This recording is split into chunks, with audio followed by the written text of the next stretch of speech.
Hello, Sriranga ಟಿವಿಗೆ ಸ್ವಾಗತ. ಸ್ನೇಹಿತರೆ, ಮಹಾ ಕುಂಭಮೇಳದ ಬಗ್ಗೆ ನಿಮಗೆ ಎಷ್ಟು ಗೊತ್ತು? ಇದರ ಬಗ್ಗೆ ಹಂತ ಹಂತವಾಗಿ ಮಾಹಿತಿಯನ್ನು ತಿಳಿಸಿಕೊಡುತ್ತಿದ್ದೇನೆ. ಭಾರತೀಯ ಧಾರ್ಮಿಕ ಕ್ಷೇತ್ರ ಮತ್ತೊಂದು ಮಹಾ ರೋಚಕತೆಗೆ ಜನವರಿ ತಿಂಗಳ ಮಹಾ ಸಂಕ್ರಾಂತಿಯೆಂದು ತೆರೆದುಕೊಳ್ಳಲಿದೆ.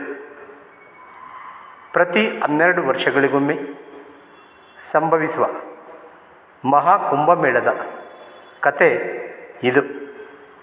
ಮಹಾಕುಂಭಮೇಳ ಈ ಬಾರಿ ಪ್ರಯಾಗದಲ್ಲಿ ಗಂಗಾ, ಯಮುನಾ, ಸರಸ್ವತಿ, ತ್ರಿವೇಣಿ ಸಂಗಮದಲ್ಲಿ ನಡೆಯಲಿದ್ದು, ಇಡೀ ಉತ್ತರ ಪ್ರದೇಶವೇ ಕುಂಭದ ಸಿದ್ಧತೆಯಲ್ಲಿ ತೊಡಗಿದೆ.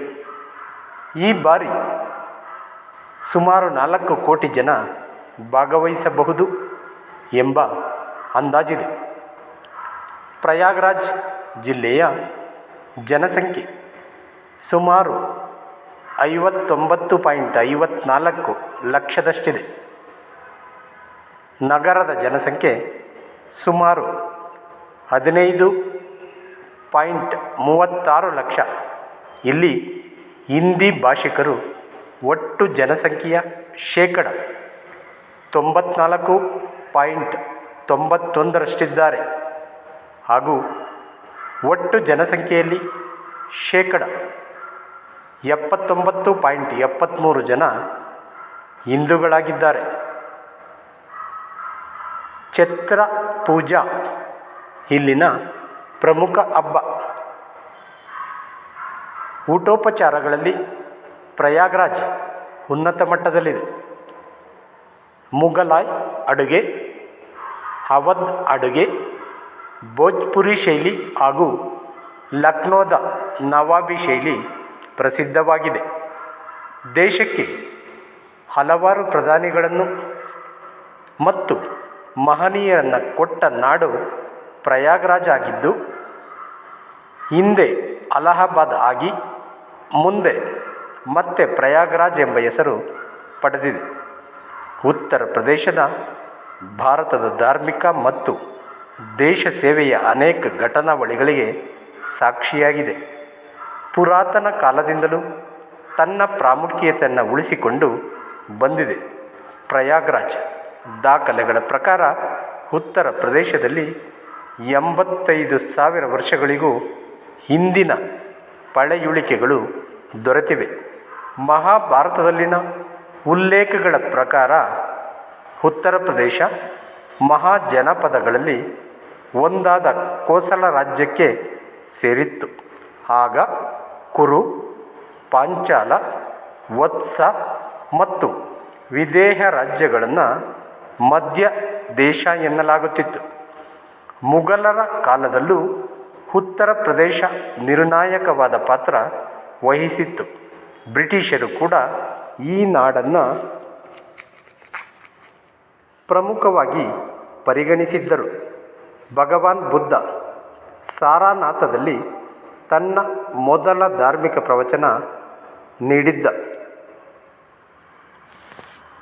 ಹಿಂದೂ ಪುರಾಣಗಳ ಪ್ರಕಾರ ತ್ರಿಮೂರ್ತಿಗಳಲ್ಲಿ ಒಬ್ಬನಾದ ಬ್ರಹ್ಮನು ಸೃಷ್ಟಿ ಕಾರ್ಯದಲ್ಲಿ ತೊಡಗುವ ಮುನ್ನ ಭೂಮಿಯಲ್ಲಿ ಯಾಗವೊಂದನ್ನು ಮಾಡಲು ಇಚ್ಛಿಸಿ ಸೂಕ್ತ ಸ್ಥಳದ ಹುಡುಕಾಟದಲ್ಲಿದ್ದ.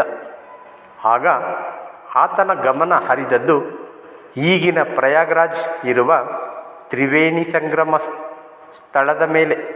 ಸ್ಥಳವನ್ನು ಆತ ತೀರ್ಥಗಳ ರಾಜ ಅಥವಾ ತೀರ್ಥರಾಜ ಎಂದು ಉಲ್ಲೇಖಿಸಿದ್ದನಂತೆ. ಅಂದಿನಿಂದ ಪ್ರಯಾಗವು ತೀರ್ಥಕ್ಷೇತ್ರಗಳ ರಾಜ ಎಂಬ ಹೆಗ್ಗಳಿಕೆ ಪಡೆಯಿತು. ಪ್ರಯಾಗದಲ್ಲಿ ಸೋಮ, ವರುಣ ಮತ್ತು ಪ್ರಜಾಪತಿಗಳು ಜನ್ಮ ತಾಳಿದ್ದರು ಎಂಬ ನಂಬಿಕೆಯಿದೆ. ಭಾರದ್ವಾಜ ಮುನಿ, ದೂರ್ವಾಸ ಮುನಿ ಮತ್ತು ಪನ್ನಾಸ ಮುನಿಗಳು ಇಲ್ಲಿ ವಾಸ ಮಾಡುತ್ತಿದ್ದರು. ಕ್ರಿಸ್ತಪೂರ್ವ 644ರಲ್ಲಿ ಹರ್ಷವರ್ಧನ ಇಲ್ಲಿ ಕುಂಭಮೇಳವನ್ನು ನಡೆಸಿ ಪ್ರತಿ 12 ವರ್ಷಗಳಿಗೊಮ್ಮೆ ನಡೆಯುವಂತೆ ನಿಗದಿಪಡಿಸಿದ್ದ.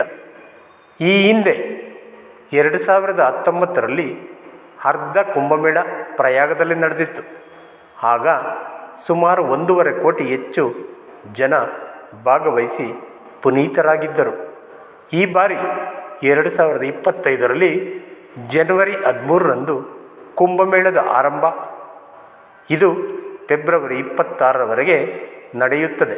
ದಿನಾಂಕ 13/1/2025ರಂದು ಪೌರ್ಣಿಮೆಯ ದಿನ, 14/1/2025ರಂದು ಮಕರ ಸಂಕ್ರಾಂತಿಯೆಂದು, 29/1/2025ರಂದು ಮೌನಿ ಅಮಾವಾಸ್ಯೆಯ ದಿನ, 3/2/2025ರ ವಸಂತ ಪಂಚಮಿಯೆಂದು, 12/2/2025ರಂದು ಮಾಘ ಪೌರ್ಣಿಮೆಯೆಂದು ಹಾಗೂ 26/2/2025ರ ಮಹಾಶಿವರಾತ್ರಿಯೆಂದು ಪವಿತ್ರ ಸ್ನಾನದ ಪ್ರಮುಖ ದಿನಗಳಾಗಿವೆ. ಇದೇ ವರ್ಷ 2025ರಲ್ಲಿ ಹರಿದ್ವಾರ, ನಾಸಿಕ್ ಮತ್ತು ಉಜ್ಜಯಿನಿಗಳಲ್ಲಿ ಕುಂಭಮೇಳ ನಡೆಯಲಿದೆ. ಮಹಾಕುಂಭಮೇಳವು ಭೂಮಿಯ ಮೇಲೆ ನಡೆಯುವ ಅತ್ಯಂತ ದೊಡ್ಡ ಧಾರ್ಮಿಕ ಘಟನೆಯಾಗಿದ್ದು, ಸಾಧು ಸಂತರು, ಯಾತ್ರಿಕರು, ಕುತೂಹಲಿಗಳು ಇಲ್ಲಿ ಕೋಟಿ ಸಂಖ್ಯೆಯಲ್ಲಿ ಸೇರಿ ಈ ಮಹಾನ್ ಧಾರ್ಮಿಕ ಉತ್ಸವವನ್ನು ಕಣ್ತುಂಬಿಕೊಳ್ಳುತ್ತಾರೆ. ಭಾರತದಲ್ಲಿ ಸುಮಾರು 40ರಿಂದ 50 ಲಕ್ಷಕ್ಕೂ ಹೆಚ್ಚು ಸಾಧುಗಳಿದ್ದಾರೆ ಎನ್ನಲಾಗುತ್ತದೆ. ಭಾರತದ ಪುರಾತನ ಉಲ್ಲೇಖಗಳಲ್ಲಿ ನಾಗಾ ಸಾಧುಗಳು ಮತ್ತು ಅಘೋರಿಗಳ ಕುರುಹುಗಳು ಕಂಡುಬರುತ್ತವೆ. ಕುಂಭಮೇಳದ ಪ್ರಮುಖ ಪಾಲುದಾರರಲ್ಲಿ ನಾಗಾ ಸಾಧುಗಳು ಮತ್ತು ಅಘೋರಿಗಳು ಪ್ರಮುಖರು. ಇವರಿಗೆ ಕುಂಭಮೇಳದ ಪ್ರಥಮ ಸ್ನಾನದ ಗೌರವ ಸಲ್ಲುತ್ತದೆ. ಪವಿತ್ರ ಕುಂಭದ ದಿನಗಳನ್ನು ಅರಿತು ಸ್ಥಳದಲ್ಲಿ ಹಾಜರಿರುವ ಅಘೋರಿಗಳು ಮತ್ತು ನಾಗಾ ಸಾಧುಗಳು ಕುಂಭಮೇಳಕ್ಕೆ ಪಾವಿತ್ರ್ಯವನ್ನು ಮತ್ತು ರೋಚಕತೆಯನ್ನು ಕೊಟ್ಟಿದ್ದಾರೆ ಎಂದರೆ ತಪ್ಪಾಗಲಾರದು. ಸ್ನೇಹಿತರೆ, ಶ್ರೀರಂಗ ಟಿವಿ ಚಾನಲ್, ನಮ್ಮ ಚಾನಲನ್ನು ದಯವಿಟ್ಟು ಸಬ್ಸ್ಕ್ರೈಬ್ ಮಾಡಿ ಮತ್ತು ಇನ್ನೂ ಹಲವು ವಿಶೇಷತೆಗಳು ನಮ್ಮ ಚಾನಲ್ನಲ್ಲಿ ಸಿಗುವಂತಾಗಲಿ. ಜೈ ಹಿಂದ್, ಜೈ ಕರ್ನಾಟಕ.